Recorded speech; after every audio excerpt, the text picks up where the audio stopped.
Sí, muchas gracias. Sí, ya hasta se me olvidó, doctora. Yo quiero preguntar si en esta etapa de climaterio, con la situación de olvido de ciertas situaciones y demás, ¿es prudente hacer un estudio que devele el Alzheimer? Porque a veces nos hemos confundido. Si lo vamos a hacer solo pensando que el climaterio me lo está ocasionando, no.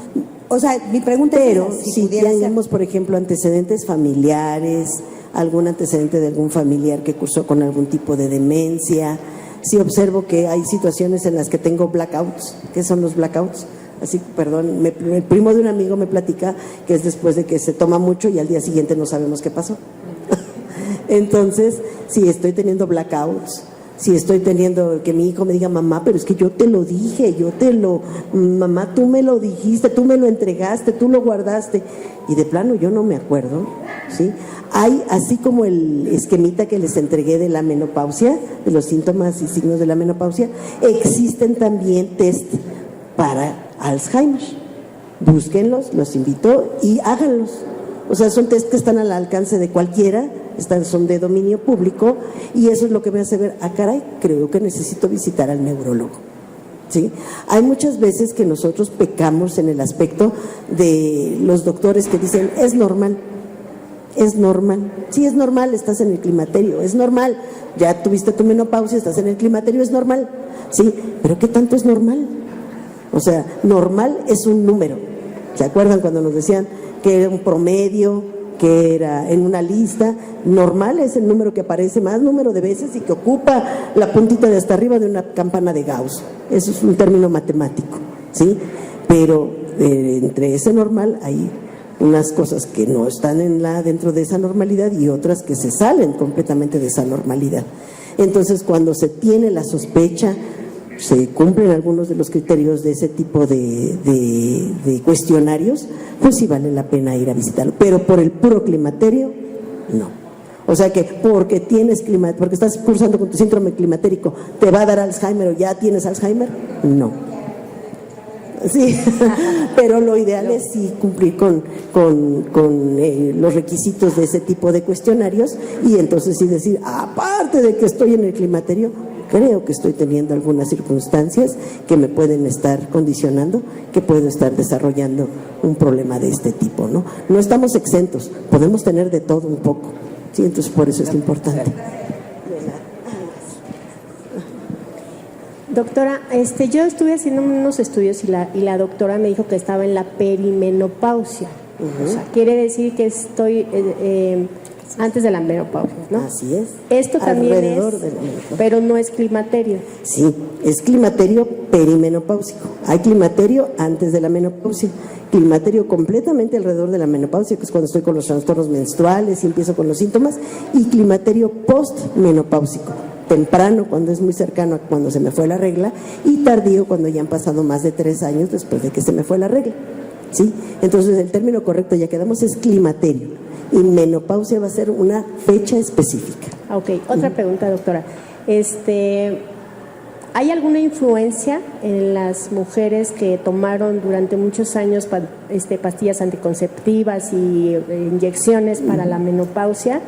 Y después, cuando ya estás declarado que ya tienes la menopausia, después de un año de que dejaste de regla, ya es imposible que una mujer pueda quedar embarazada. ¿Se acuerdan cuando les platiqué que era la ausencia del periodo menstrual durante un año sin una causa que lo hubiera ocasionado? Porque esas causas pueden ser reversibles y generalmente esas causas son medicamentosas. Es algo bien interesante lo que me pregunta, porque hay mujeres que han utilizado durante muchos años, durante su etapa reproductiva, hormonales orales.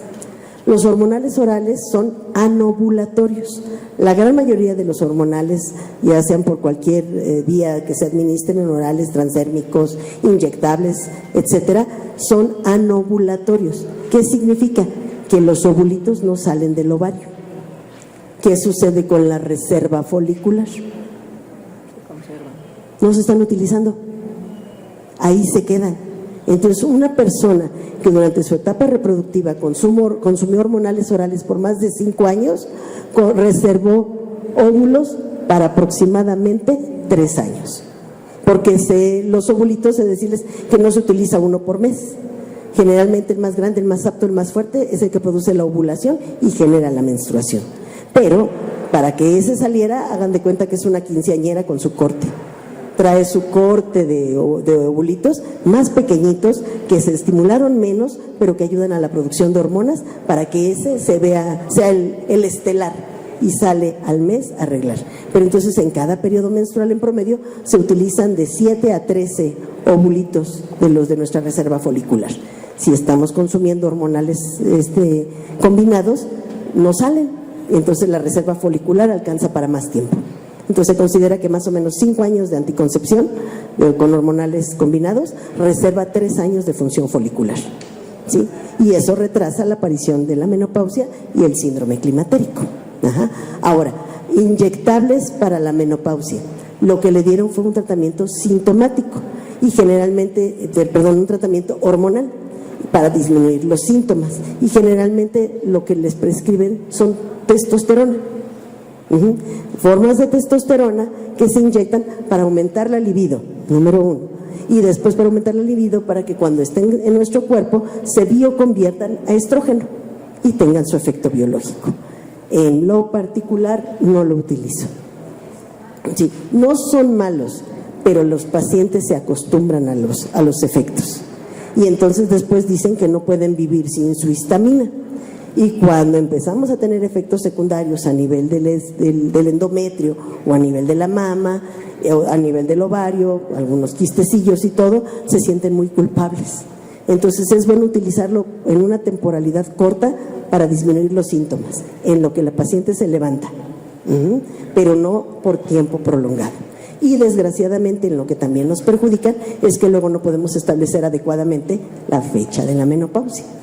Porque parece que ya, y de repente volvió a arreglar, doctora. Digo, entonces, ¿por qué? Por efecto de los hormonas. Es un efecto iatrógeno. Es un efecto que se produjo por un medicamento y nos impide establecer realmente la fecha de la menopausia.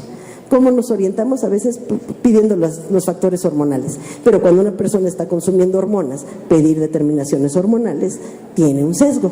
Entonces no es del todo adecuado. A veces prefiere uno hacer clínica y verificar los síntomas, los signos, los tejidos, etcétera, para poder establecer. En lo general no es recomendable. No es malo utilizar hormonales orales durante la vida reproductiva, para nada. O sea, bien cuidados, bien vigilados, la gente joven puede consumir sus hormonales, porque ahora hay mucha gente tomando anticoncepción, ¿no? O sea, todos tienen derecho a la anticoncepción, independientemente de la edad, etcétera.